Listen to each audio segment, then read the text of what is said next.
അവിടെയല്ല ഒന്ന് തൂത്തുവാരി വൃത്തിയാക്കിയിട്ട് കൊടുക്കാന്ന് വിചാരിച്ചപ്പോ അയാളുടെ ഒരു അഹങ്കാരം അരിയിടാനുണ്ട് പോലും. എനിക്കാണ് നടുവും മേല കയ്യും വയ്യ. ഈ പാത്രമല്ല ഇവിടെ ഇങ്ങനെ കഴുകാതെ കൂട്ടിയിട്ടിട്ട് ഈ പെണ്ണിത് എവിടെ പോയി കിടക്കുവാണോ? അയ്യോ, ഉമ്മ പാത്രം കഴുകാനുണ്ടെന്ന് പറഞ്ഞതാ, മറന്നുപോയി. കുറച്ചായിട്ട് ആ ശുക്കൂറിന്റെ മോളുടെ പിറകെയാ നടത്തം. ഞാനിതൊന്നും ശ്രദ്ധിക്കുന്നില്ലെന്നാ അവളുടെ വിചാരം.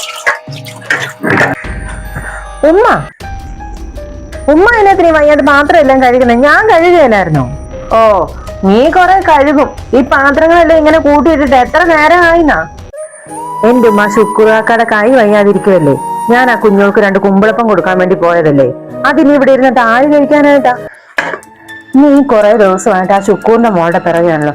എന്റെ പാത്തു, നീ നാട്ടുകാരെ കൊണ്ട് അതും ഇതുമെല്ലാം പറയിപ്പിക്കൂ. ഓ, നാട്ടുകാരെന്താ പറയാന്? നീ ഇതെന്തറിഞ്ഞിട്ടാ പാത്തു പറയുന്നത്? ആ ശുക്കൂർ ആരാണെന്ന് നിനക്കറിയാവോ? അതിന്റെ ഉമ്മ അവന്റെ കുട്ടികൾ എങ്ങനെ മരിച്ചെന്ന് നിനക്കറിയാവോ?